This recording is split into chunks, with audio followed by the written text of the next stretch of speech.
बिस्मिल्लाहिर्रहमानिर्रहीम, अस्सलाम वालेकुम।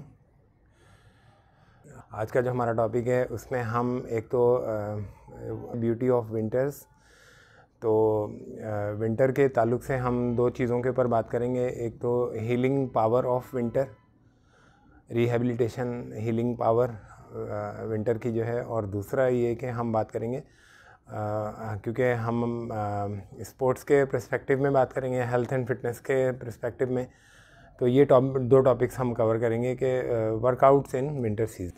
तो सबसे पहले हम स्टार्ट करते हैं हीलिंग पावर ऑफ विंटर या रिहैबिलिटेशन पावर ऑफ विंटर। तो विंटर स्टार्ट हो चुके हैं, हम सब जानते हैं, और विंटर जो है वो पूरे साल के खूबसूरत तरीन दिन होते हैं। वैसे तो अल्लाह ताला का बनाया हुआ हर मौसम ही खूबसूरत है, हर मौसम की अपनी अपनी एक खूबसूरती है, हर मौसम के अंदर कोई ना कोई जो है वो हिकमत पोशीदा है, लेकिन हमारी अकल वहाँ तक नहीं पहुँच पाती। तो हमारा तो लेकिन हमें फिर भी किसी भी मौसम को बुरा नहीं कहना चाहिए। हमारे दो ही काम हैं, आपको मौसम अच्छा लग रहा है तो आप शुक्र अदा करें, अगर मौसम कभी कभार कोई थोड़ी बहुत तकलीफ़ दे रहा है तो आप सब्र करें। तो ये जो विंटर सीज़न है ये इसके अंदर एक हीलिंग पावर है। इसके अंदर वो हीलिंग पावर ये है कि आप ये देखते हैं कि विंटर सीज़न जो है, अच्छा, इस कायनात के अंदर हर चीज़ जो है वो एक साइकिल के अंदर चल रही है, दिन और रात का आना जाना, और जो है फिर उसके बाद जो है सूरज का चक्कर है, फिर एक महीने के बाद चांद का सिस्टम है। तो हर चीज़, और फिर सीज़न्स का चेंज होना, और तो हर चीज़ एक साइकिल के अंदर चल रही है। तो अभी ये जो विंटर सीज़न है इसमें जो है वो दिन छोटे जाते हैं, रातें लंबी हैं, क्वाइट और कूल एंड काम किस्म की रातें, और बहुत ही पुरसुकून किस्म की। तो ये अपने अंदर एक हीलिंग पावर भी लिए हुए हैं। हीलिंग पावर इस तरीके से कि मैं आपको एक एग्जांपल देता हूँ। या आप जो है वो एक दरख्त को देखते हैं कि वो अभी सर्दियों में है और जो है वो अपने सारे पत्ते झाड़ चुका है, वो बिल्कुल सूख चुका है, उसकी टहनियाँ बिल्कुल सूख चुकी हैं। और जिसको पता नहीं है वो तो यही समझेगा कि ये तो दी एंड हो गया, इसका सब कुछ ख़त्म हो गया, इसके अंदर तो कुछ बचा ही नहीं, ये तो बिल्कुल फिनिश। लेकिन हकीकत में वो अभी ये जो विंटर सीज़न है तो इसके अंदर जो है वो ज़मीन अपने मिनरल्स भरपूर तरीके से अपनी पावर ऑफ़र कर रही है, और वो दरख्त जो है वो अपने तने के अंदर, अपनी जड़ों के अंदर उस पावर को महफूज कर रहा है एक नई बिगनिंग के लिए। तो देखने वाले को, हमें तो यही लग रहा है कि भाई ये तो ख़त्म हो गया, फिनिश, कोई पत्ता नहीं बचा, कोई टहनी नहीं बची। लेकिन अभी थोड़े ही अरसे बाद आप उसको देखेंगे तो आपकी आंखें खीर हो जाएंगी, आपके मुंह से बेसाख्ता निकलेगा सुभान अल्लाह। मतलब ये वही दरख्त है जो अभी कुछ अरसे पहले तक बिल्कुल झड़ के सूख चुका था और बिल्कुल खुश्क हो चुका था, इसका एक पत्ता नहीं बचा था, इसका सब कुछ ख़त्म हो चुका था, और अब ये कैसे दोबारा से हरा भरा हो गया। अच्छा, अब हीलिंग पावर, हमें अपनी हीलिंग इस विंटर सीज़न के अंदर हमें अपने हीलिंग किस तरीके से करनी है, हमें विंटर की हीलिंग पावर को किस तरीके से यूज़ करना है। तो अब हम इसको इस चीज़ से लिंक करते हैं कि हमें हीलिंग पावर को इस तरीके से यूज़ करना है कि हम अगर अपने जो भी तकलीफ़ है, हमें जो हर्ट है, हमें जॉब की तकलीफ़ है, हमें कोई लोगों का बैड एटीट्यूड, नेगेटिव रवैया, या रिलेशनशिप इश्यूज़ हैं, कोई लव रिलेशनशिप इश्यूज़ हैं, तो हमें ये लग रहा है कि मतलब हमारा जो है वो सब कुछ ख़त्म हो गया, हमारा कुछ नहीं बचा। तो ऐसा नहीं है। अगर आपको अपने इस हर्ट, इस तकलीफ़ से भी आगे थोड़ा सा देखना चाहिए। एक चीज़ आपको याद रखनी चाहिए कि जो चीज़ आपकी नहीं है तो वो आपकी नहीं है। आप जितना भी बैडली उसको रोकना चाहते हैं, लेकिन वो आपकी नहीं है, वो आपके पास नहीं आएगी, वो आपको नहीं मिलेगी। तो सबसे जो ब्रेव चीज़ है जो आप अपनी हीलिंग के लिए और रिहैबिलिटेशन के लिए जो कर सकते हैं, पहला स्टेप ये है कि आपको सब्र करना है। दूसरा ये है कि आपको लेट इट गो, उस नेगेटिव थिंग को अपने से दूर करना है। आपको एक नई बिगनिंग करनी है, अपनी एनर्जी को जमा करना है, अपनी एनर्जी को रिस्टोर करना है, ताकि जब ये सीज़न ख़त्म हो तो आप एक भरपूर तरीके से उस दरख्त की तरह फलें और फूलें, और आपके अंदर एक नई लाइफ आ जाए। तो आपको करना ये है, इस विंटर को किस तरीके से यूज़ करना है कि जो भी आपके हर्ट हैं, जो भी आपकी तकलीफ़ है, तो आप इस विंटर की ठंडक के अंदर उसको ठंडा कर दें। बिल्कुल उस विंटर की पावर को यूज़ करते हुए आप उस अपने हर्ट को, उस तकलीफ़ को जो है बिल्कुल बर्फ़ के तूफ़ान से उसको ठंडा कर दें, और उससे आप आगे भी देखें, आगे बहुत कुछ है। अब वहाँ पे लाइफ एंड नहीं हो गई, अब पत्ते अभी झड़ गए हैं फ़िलहाल, आपको फ़ील हो रहा है आप एम्प्टी, बिल्कुल आपको फ़ील हो रहा है लाइक एम्प्टी, अब तो सब कुछ ख़त्म हो गया ये वो, लेकिन अभी उससे आगे बहुत कुछ है। तो सबसे ब्रेव स्टेप अपनी हीलिंग के लिए यही लेना है कि लेट इट गो। कोई जॉब का इशू है, कोई रिलेशनशिप इशू है, कोई नेगेटिव एनर्जीज़ हैं, मतलब अगर वो आपने पूरी कोशिश करके देख ली कि वो मामला सेटल नहीं हो रहा, लेट इट गो। बर्फ़ के तूफ़ान से उसको ठंडा कर दें, ये हीलिंग पावर है विंटर की। आप इस विंटर में इस पावर को यूज़ कर सकते हैं और जो है वो सब्र के साथ, और फिर आप इसका कुछ अरसे बाद फल देखेंगे कि आप जो है वो एक नई बिगनिंग उस दरख्त की तरह हो जाएगी, और नए पत्ते और नई कोंपलें फूटेंगी और नई, तो आपकी लाइफ के अंदर भी ये पॉजिटिव चेंज आएगा। अच्छा, दूसरा हम बात करते हैं कि इस विंटर के अंदर जो वर्कआउट है, तो इसके विंटर के अंदर वर्कआउट के बहुत सारे एडवांटेजेस हैं जो कि आपको समर वर्कआउट के अंदर नहीं मिलेंगे। सबसे बड़ा एडवांटेज ये है कि विंटर के अंदर जो वर्कआउट है, you can improve your endurance. आप अपनी एंड्योरेंस को इम्प्रूव कर सकते हैं। यानी एंड्योरेंस कहते हैं किसी भी एक्टिविटी को प्रोलॉन्ग करने को। यानी आप इसके अंदर आप नोट करें, आप यानी डिस्कम्फर्ट लेवल नहीं है वो गर्मियों की तरह, आप जो है वो स्वेटिंग कम हो रही है और ना होने के बराबर है। आपका मूड बहुत अच्छा है, हर तरफ एक ठंडक एक बहुत प्यारा सा माहौल है।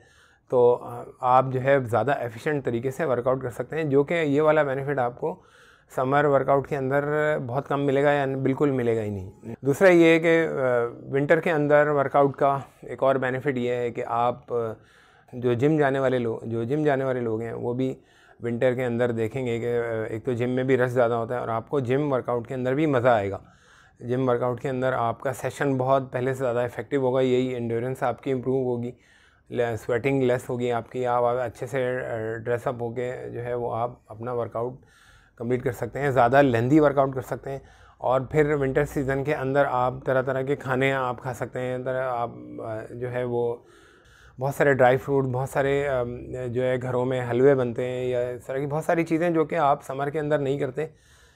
तो ये सारी फूड्स भी आप जब लेंगे तो डेफिनेटली ये आपके मसल बिल्डिंग आपके वर्कआउट की इफ़ेक्टिवनेस के अंदर भी इससे आपको बेनिफिट होगा। विंटर के अंदर वर्कआउट करने का एक और बेनिफिट ये है कि विंटर के अंदर आपकी बॉडी जो है वो ज़्यादा अच्छे तरीके से ज़्यादा कैलोरीज बर्न करेगी। इसकी वजह ये है कि हर तरफ कोल्ड वेदर है, तो आपकी एक बॉडी का एक ख़ास टेम्परेचर है 37 डिग्रीज़ सेल्सियस या 98.6 डिग्री फ़ारेनहाइट समथिंग। तो वो बॉडी को मेंटेन करने के लिए आपके हार्ट और आपकी बॉडी को थोड़ा सा कुछ एक्स्ट्रा एफर्ट करना पड़ेगा उस बॉडी टेम्परेचर को मेंटेन करने के लिए। तो ये भी एक एक्स्ट्रा बेनिफिट है विंटर के अंदर जो है वो वर्कआउट करने का। और दूसरा ये है कि विंटर के अंदर जो आउटडोर वर्कआउट्स हैं उसके अंदर आप जो है वो सन एक्सपोजर ले सकते हैं। सन एक्सपोजर आप गर्मियों में इस तरीके से नहीं ले सकते। तो गर्मियों में तो हम कोशिश करते हैं कि हम सूरज के नीचे भी ना आए, इतनी मतलब समटाइम्स इतना तकलीफ़देह हो जाता है। लेकिन सर्दियों में आप बहुत सेफ़ तरीके से एक लंबा सन एक्सपोजर ले सकते हैं। उसके अंदर भी आपको उसके सन एक्सपोजर के अपने बहुत सारे बेनिफिट्स हैं। आपको विटामिन डी मिलेगा, उसके अपने बेनिफिट्स हैं। अच्छा सर, एक ख़ास तरह की डिप्रेशन होती है, SAD कहते हैं उसको, और वो डिप्रेशन भी, उसमें भी सैड हो जाता है बंदा। लेकिन ये जो SAD है, सीजनल अफेक्टिव डिसऑर्डर, तो ये बहुत सारे लोगों को ये ख़ास तरह की डिप्रेशन हो जाती है। अच्छा, ये ज़रूरी नहीं है कि सर्दियों के अंदर हो। कुछ लोगों को जो सर्दियों में होती है तो ये स्प्रिंग के स्टार्ट में ख़त्म हो जाएगी, और कुछ लोगों को ये उल्टा रिवर्स होती है, यानी गर्मियों में हो जाती है और वो जो है वो ख़िज़ां के मौसम जब शुरू होता है उसमें ख़त्म हो जाती है। लेकिन ज़्यादातर लोगों को जो है वो ये डिप्रेशन जो है वो सर्दियों के अंदर होती है। तो इसके सिम्टम्स क्या होते हैं मैं आपको बताता हूँ। फीलिंग सैड और down all day, feeling almost every day आप जो है वो सैड और बिल्कुल डाउन फील करते हैं। एनर्जी लेवल्स आपके बिल्कुल डाउन हो जाते हैं, आपका इंटरेस्ट ख़त्म हो जाते हैं। जो एक्टिविटीज़ जो आप जिनमें पहले एंजॉय करते थे, जिन एक्टिविटीज़ को, इन एक्टिविटीज़ के अंदर आपका इंटरेस्ट ऑलमोस्ट ख़त्म हो जाता है। अपने आप को बिल्कुल हेल्पलेस और बिल्कुल थका हुआ और स्लगिश टाइप का महसूस करने लगा। और एक चीज़ और होती है कि आपकी कार्बोहाइड्रेट्स की क्रैविंग बढ़ जाती है। कार्बोहाइड्रेट रिच फूड्स जो हैं कोई भी मतलब आप जंक फूड या इवन फ्राइज़ वगैरह और राइस और बर्गर और कोई भी चीज़ इस तरह की जो कार्बोहाइड्रेट रिच होती है, इसकी क्रेविंग बढ़ जाती है और फिर इससे वेट गेन के भी इश्यूज़ आपको फेस करना पड़ सकते हैं। तो इस सीज़न और भी कुछ सिम्टम्स होते हैं, बहरहाल मेरा ये टॉपिक नहीं है। तो इसका जो अगर किसी को ये है SAD सीजनल अफेक्टिव डिसऑर्डर सर्दियों के अंदर, तो आप जो है वो घर के अंदर बंद ना रहें अंधेरा करके और हर वक्त कंबल के अंदर ना घुसे रहें। आपको चाहिए कि आप बाहर निकलें, आउटडोर वर्कआउट्स एंजॉय करें। तो और आप सन एक्सपोजर आपका होगा, आप आउटडोर जाएंगे तो आप यकीन करेंगे आपका या तो ये डिसऑर्डर बिल्कुल ख़त्म हो जाएगा या इसके अंदर बहुत ज़्यादा कमी आएगी। बहुत आप अच्छा महसूस करेंगे और जो है वो जो वर्कआउट के नतीजे में, बाहर सन एक्सपोजर के नतीजे में आपके माइंड में जो खुशी के हार्मोन्स रिलीज़ होंगे, एंडोर्फिन्स, तो वो इसको बिल्कुल एलिमिनेट कर देंगे इस डिप्रेशन को। तो आप आउटडोर जाएं, घर पे बैठे ना रहें, आप ट्राई करें एक दफ़ा। और आप आउटडोर जब विंटर के अंदर जब आप आउटडोर जाएंगे तो आपका इससे इम्यून सिस्टम भी स्ट्रांग होता है। इम्यून सिस्टम जब आप बाहर जाएंगे आपको जो है आपकी बॉडी जो है इम्यून हो जाती है एक कोल्ड एंड कफ के अगेंस्ट। तो अगर आप घर बैठे रहेंगे तो फिर ये डिप्रेशन आपका और ज़्यादा बढ़ेगा। तो घर बैठे रहने से, हर वक्त लेटे रहने से, सोए रहने से, सर्दी मुझे ज़्यादा लग रही है और तो ये सारी चीज़ें इस डिप्रेशन के अंदर इजाफा ही करेंगी, आपको इसके अंदर कोई फ़ायदा नहीं होगा। अच्छा, आउटडोर सर्दियों में आउटडोर जाते हुए कुछ चीज़ों का आपको ख्याल रखना है कि प्रॉपर ड्रेस है आपके, अपने हाथ पाँव सर वगैरह, अपने गर्दन का एरिया या अपने कान के जो एरियाज़ होते हैं ये ज़्यादा सेंसिटिव होते हैं। तो आपको इसको जो है वो आउटडोर वर्कआउट में इन चीज़ों का ख्याल रखना है कि आपको प्रॉपर ड्रेसअप होना है, लेयर्स के अंदर आपके ड्रेसिंग होनी चाहिए। अच्छा, एक चीज़ हमारे यहाँ और है जो हमारे माशरे में पाई जाती है, बाहर का मुझे नहीं आइडिया, हो सकता है वहाँ पे भी होता हो। हमारे यहाँ ये होता है कि जो कोई भी थोड़ा सा हेल्दी होता है या कोई जिम वगैरह जाता है, तो अगर वो हल्का सा कोई स्वेटर पहन ले तो लोग बोलते हैं, अरे तुमने भी स्वेटर पहना हुआ है, तुम्हें भी सर्दी लगती है। तो भाई अगर वो हेल्दी है या वो जिम विम जाता है तो वो इंसान ही है, वो उसकी इंसान से कैटेगरी उसकी चेंज नहीं हो गई, वो भी आप ही की तरह का इंसान है, उसको भी सर्दी लग सकती है। और फिर वो ताल्लुक़ जो है वो हेल्दी होने से नहीं, और बल्कि जो एक्सरसाइज करने वाले लोग हैं, जो आउटडोर वर्कआउट करते हैं या जिम जाते हैं, तो उनको तो दूसरे लोगों के मुकाबले में भी अपनी बॉडी का ज़्यादा ख्याल रखना है, उनको ज़्यादा अपनी बॉडी को वार्म रखना है। क्योंकि दूसरा जो एक नॉर्मल पर्सन है वो तो वर्कआउट वगैरह करता नहीं है, तो उसकी बॉडी तो एक नॉर्मल एक स्टेबल टेम्परेचर के अंदर चल रही होती है। लेकिन आप अगर वर्कआउट करते हैं तो आपकी बॉडी कभी वार्म अप हो रही है, कभी कूल डाउन हो रही है। तो आपको दूसरों के मुकाबले में भी अपनी बॉडी का ज़्यादा ख्याल रखना है और अपनी बॉडी को प्रॉपर तरीके से कवर करना है, वरना ये चीज़ें आपको आगे जाके तकलीफ़ दे सकती हैं आपके, यानी कोई भी मसल क्रैम्प्स हो सकते हैं, कोई मसल फटीग हो सकती है। तो इन चीज़ों से बचने के लिए आपको प्रॉपर ड्रेसअप होना है, दूसरे लोगों से भी ज़्यादा। एक और कैटेगरी बिलोंग करती है हमारे यहाँ, एक और कैटेगरी होती है, वो कुछ लोग ऐसे भी होते हैं कि वो सर्दी चाहे बढ़ जाए लेकिन वो अपनी शान के ख़िलाफ़ समझते हैं कोई गर्म कपड़ा पहनने को। तो इस टॉपिक के ऊपर एक वीडियो भी है, दी फन फिन वालों की एक वीडियो है, वो मुझे काफ़ी अच्छी लगती है। और एक और विंटर के ही टॉपिक के ऊपर एक वीडियो है दी इडियट्स वालों की, वो भी मुझे काफ़ी अच्छी लगती है। उसमें ख़ास तौर पे फैसल कुरैशी का जो रोल है तो वो काफ़ी, तो आप भी मेरे साथ अपने एक्सपीरियंसेस शेयर करें विंटर की, आपको क्या चीज़ें ज़्यादा अच्छी लगती हैं, क्या विंटर की क्या चीज़ें आपको खूबसूरत लगती हैं। तो अब आपसे मुलाकात होगी अगली वीडियो में, तब तक के लिए अल्लाह हाफिज़।